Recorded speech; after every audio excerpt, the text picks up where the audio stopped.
The Snow Queen. Long ago, there lived a strange, ugly goblin. Some say he was a demon who loved to play cruel tricks on the world. One day, he created a very special mirror, but this mirror did not show the truth. Instead, it twisted everything beautiful into something ugly. Kind people looked mean, lovely things looked disgusting, and anything good became small and worthless. The goblin and his students laughed at this wicked mirror and carried it everywhere, enjoying how it made the world look terrible. They became so proud of their creation that they decided to take the mirror up into the sky, hoping to mock the angels and even God himself. But the higher they flew, the more the mirror shook and trembled. Suddenly, the mirror slipped from their hands and shattered into millions of tiny, icy pieces. The pieces scattered across the world like sharp snow. Some pieces were as small as grains of sand, and if they flew into someone's eye, that person would only see the bad side of life. Nothing beautiful remained. Some pieces were as large as a splinter, and if one entered someone's heart, that heart would turn into a cold, hard lump of ice. These pieces blew across the earth with the wind. Some became part of window panes in winter. Some turned into freezing crystals. In a small, quiet town, there lived two children named Gerda and Kay. They were not siblings, but they were as close as two friends could ever be, always together, always sharing stories, laughter, and secrets. Their houses stood side by side at the top floor of the building. Between their two attic windows, their grandmothers placed a wooden flower box filled with bright, blooming roses. Even when winter storms howled through the streets, the roses inside that box stayed warm and alive, a shining symbol of Gerda and Kay's friendship. One cold winter afternoon, snowflakes spun wildly outside their windows. Kay pressed his face close to the glass and laughed. Look! The snow is falling like swarms of bees. Gerda giggled and asked, If they're bees, then where is their hive? Kay leaned closer, squinting through the frosty window. And then something strange happened. A single snowflake drifted down slowly, then grew larger and larger until it formed the shape of a tall woman dressed in glittering white ice. She was beautiful, fierce, and cold, the Snow Queen, though Kay did not yet know who she was. When summer arrived, the roses bloomed brighter than ever. But far away, the wicked goblin's magic mirror had shattered, and its cursed pieces were blowing across the world like invisible dust. One day, as Kay looked at the sunshine through the window, two tiny shards struck him. A sharp splinter entered his eye, and another pierced straight into his heart. He cried out and clutched his chest, but after a moment, the pain changed into something cold and hard. From then on, Kay was no longer the same. He grew sharp-tongued, impatient, and unkind. He mocked the roses they once cared for, and even cut them with his knife. What happened? He became clever in a cruel, icy way, always arguing, always criticizing, always finding flaws. Gerda could only watch, confused and heartbroken, as her dearest friend slowly drifted away from her. Autumn passed, and winter returned with sharp winds and white streets. Kay had become colder than ever, quiet, distant, and easily angered. He still played outside with the other children, But Gerda could feel that part of him had frozen over, as if the warmth in his heart no longer reached her. Catch me! Catch me! One freezing day, Kay brought his little sled to the town square.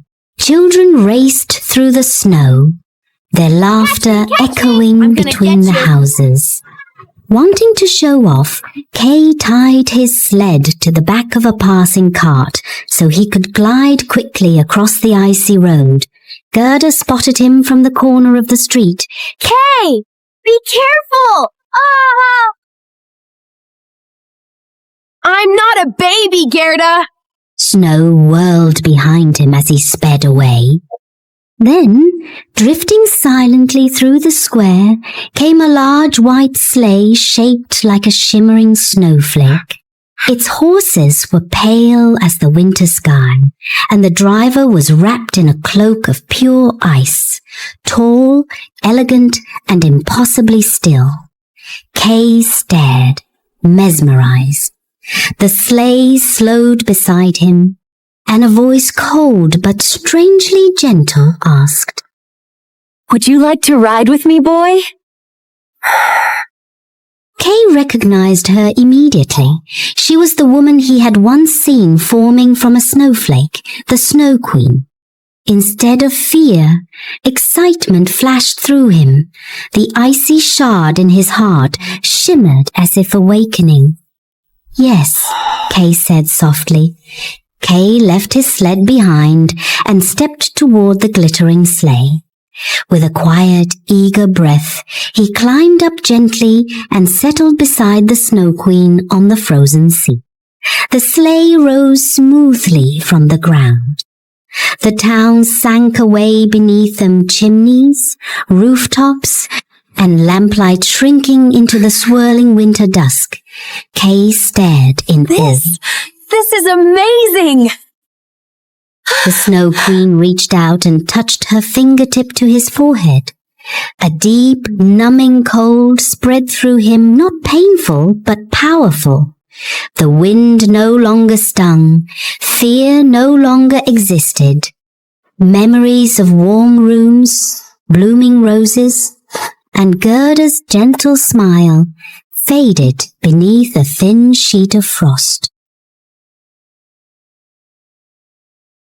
You are coming with me, she said. Her voice echoed like wind through frozen branches. The sleigh swept higher, vanishing into the heart of the winter storm. That night, snow fell endlessly over the town. Gerda waited at the window, holding one of their roses, the symbol of their friendship. But Kay never came home. By morning, the townspeople searched the streets, the riverbanks, and the snowy fields, yet no trace of him was found.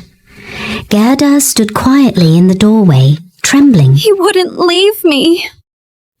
When Kay had been gone for many days, the adults in town slowly reached a heart-breaking conclusion. We have to accept it now. Kay must have fallen into the river and drowned. But Gerda refused to believe it. No matter what anyone said, something deep within her insisted that Kay was still alive. One cold morning, she walked alone to the riverbank. The dark winter water flowed steadily beneath a pale sky, its surface shifting with quiet, icy ripples. Gerda leaned forward, her voice barely above a whisper. Please, tell me, did Kay fall into you? Do you know where he is? The river made no answer. Only small waves touched the shore before fading into silence. Thinking the river might speak if she offered something truly precious, Gerda lifted the red rose, the thing she treasured most, and gently placed it onto the surface of the water as a gift. For a brief moment, the rose drifted softly along the current, its vivid red standing out against the cold, dark water. Then, slowly, it turned back and floated upstream, returning to the very place where Gerda stood. Gerda fell silent, understanding at once. This was the river's message. Kay was not here. This was not the right path. She bent down, gently picked up the red rose, and held it close against her heart.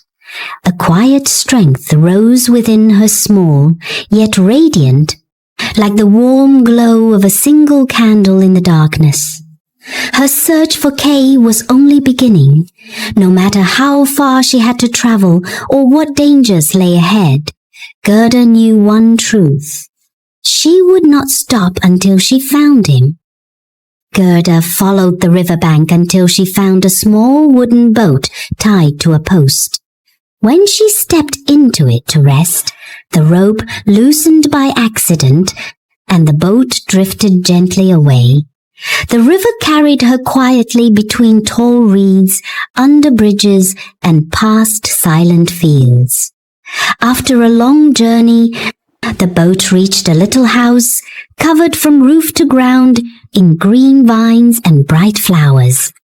An old woman stood waiting by the shore. Her smile was warm, and her eyes were soft and kind.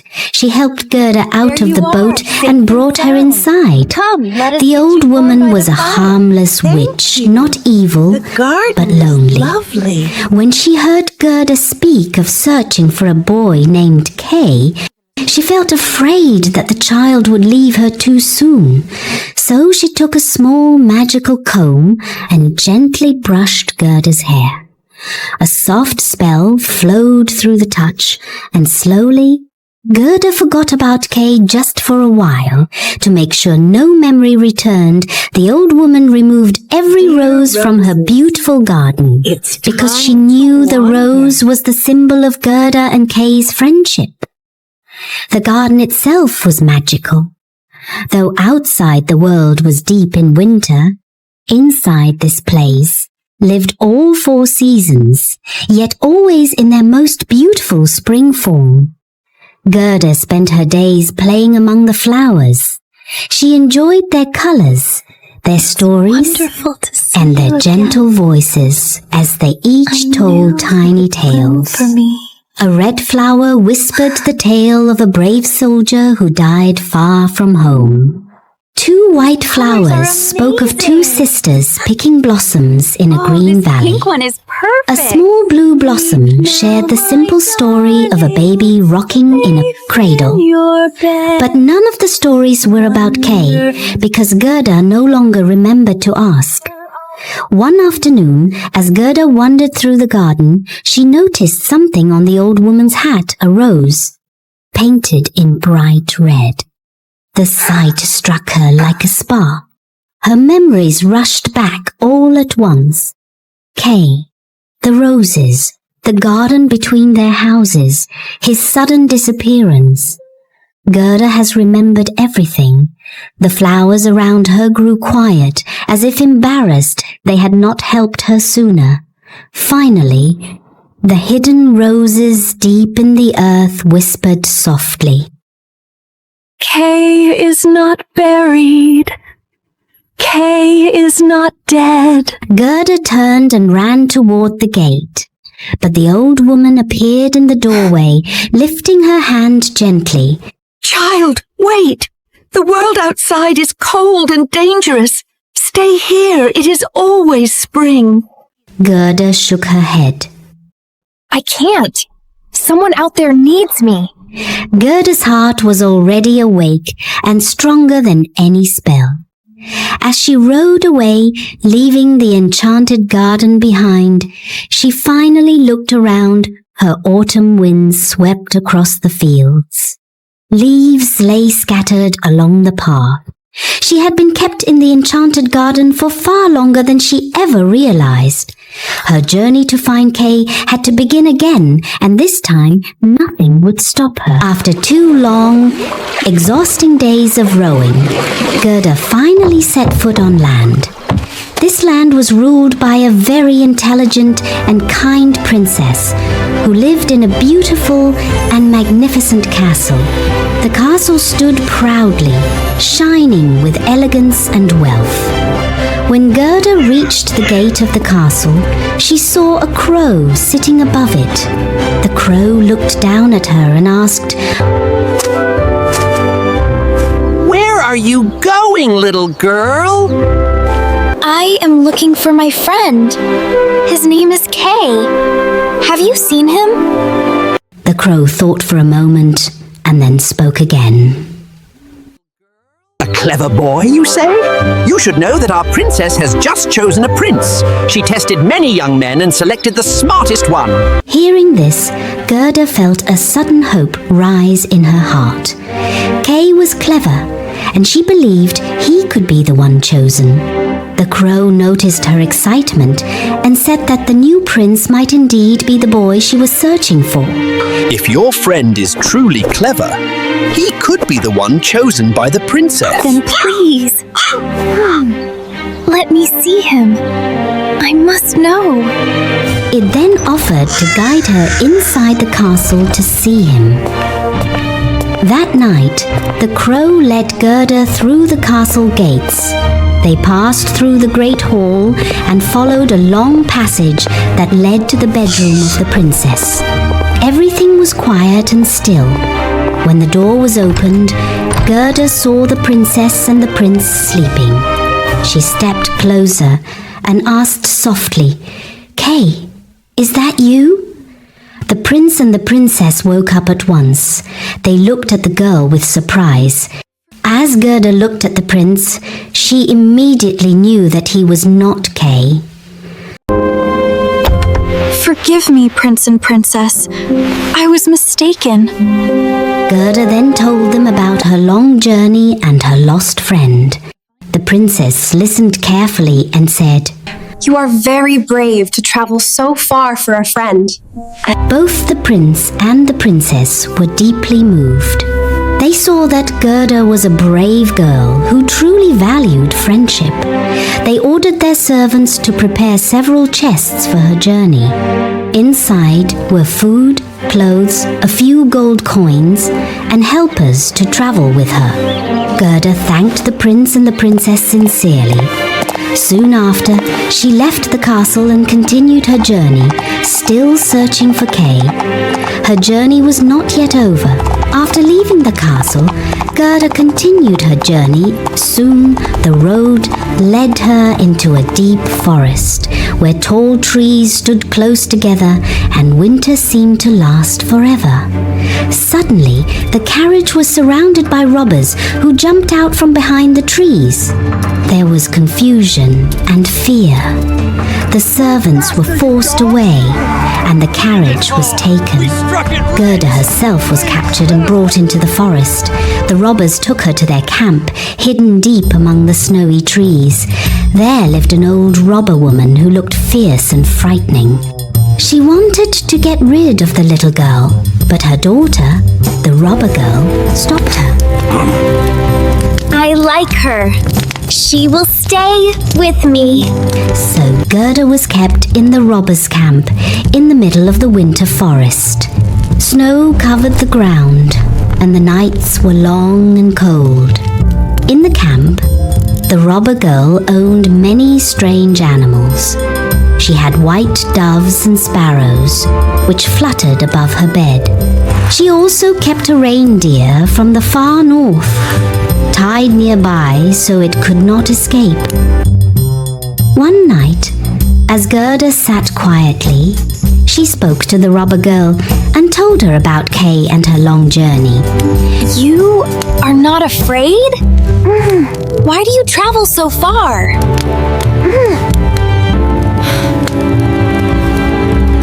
I must find my friend. I cannot stop. Later, when the camp was silent, the white doves whispered softly.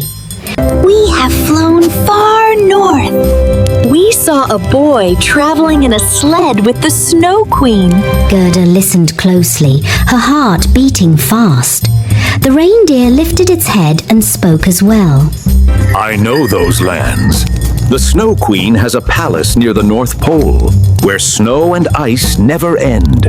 When the robber girl heard everything and saw Gerda's tears, her wild heart softened. You may go. Take the reindeer. It will carry you north. Even though her mother argued, the robber girl untied the reindeer and gave Gerda warm clothes and food. Do not forget me. I won't. Thank you for helping me. Gerda climbed onto the reindeer's back, and together they set off, crossing wide fields of snow, heading farther and farther north. Her journey continued. Gerda and the reindeer traveled day and night across the frozen land. The snow lay thick and white, and the wind grew sharper as they moved farther north. At last, they reached a small, lonely place where a tiny hut stood among the snow. This was the home of the Lapland woman. Her house was made of animal skins and looked warm and simple. She welcomed Gerda and the reindeer inside. The Lapland woman listened carefully to Gerda's story. Then she took a piece of seal skin covered with strange writing and read it slowly by the fire. From these signs, she learned about the Snow Queen's path and her journey through the northern lands. You are on the right road, but I cannot help you much. My magic is small. She explained that Gerda must travel farther north to the house of the Finnmark woman who knew more about the Snow Queen. She lives near the ice. She will understand what you need. After resting a little, Gerda climbed back onto the reindeer and they continued their journey. Soon they reached the home of the Finnmark woman. Her house was strange and strong, almost carved directly out of the rock. Snow and ice surrounded it, and the air felt very still.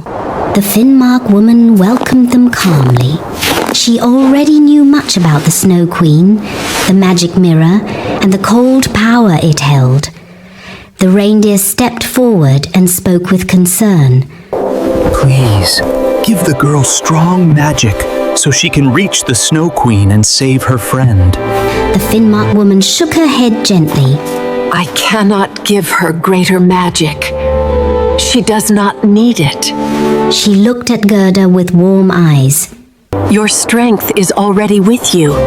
It comes from your innocent heart, your loyalty, and your persistence. That power is stronger than any spell. Gerda listened quietly, feeling both small and brave at the same time. Before they left, the Finnmark woman wrote a letter and tied it to the reindeer. This will help you travel safely. Go on without fear. With new courage, Gerda thanked the Finnmark woman. Then she and the reindeer set off once more, heading toward the Snow Queen's land. The cold grew stronger, but Gerda's heart was steady and warm. Her journey was almost at its end. Gerda and the reindeer finally reached the Snow Queen's palace. It was built entirely of snow and ice. Tall pillars rose like clear crystal, and the walls shone with a pale, frozen light. The windows were not made of glass, but of frozen wind, cold and sharp. Around the palace stood giant snowflakes, slowly moving as if they were alive. These living snowflakes guarded the palace, silent and watchful. Gerda felt the great cold around her, but she did not stop. She whispered a quiet prayer and walked forward. The snow guards stepped aside, and she passed through unharmed. Inside the palace lay the black ice lake. Its surface was broken into perfect shapes, fitting together like a strange puzzle. Beyond the lake was the cold mirror room, where the wind howled softly. There, Gerda saw Kay. Kay sat alone, trying to fit small pieces of ice together to form the word eternity. This was the task the Snow Queen had given him. His heart was frozen, and he felt nothing at all. He did not think of Gerda or of the roses they once loved. Gerda ran to him and held him tightly. Her warm tears fell onto his chest. Slowly, the ice in Kay's heart began to melt. Kay started to cry, and his tears washed away the small piece of broken mirror in his eye. He looked at Gerda and finally recognized her. Together, they cried with joy. The Snow Queen did not appear. She was far away, riding the winter storms. Her palace no longer had power over Kay once his heart was free. Gerda and Kay left the palace on the reindeer's back, beginning their journey home. On the way south, they first visited the Lapland woman. She welcomed them warmly and smiled when she saw that Kay had returned to himself. They then travelled on to the Finnmark woman, who nodded wisely and wished them a safe journey back to the warm lands. Farther on, in the forest, they met the robber girl once again. She was still wild and rough, but she was glad to see that Gerda had succeeded. You came back! At last, Gerda and Kay reached their city. Spring had come. The snow had melted, flowers were blooming, and warm sunlight filled the streets. When the people of the town saw Gerda and Kay together, safe and healthy, they gathered around them with joy. Everyone was happy to see that the two children had returned at last. Gerda and Kay walked home hand in hand. They were older than before, but their hearts were warm and strong. And so, their long journey came to an end.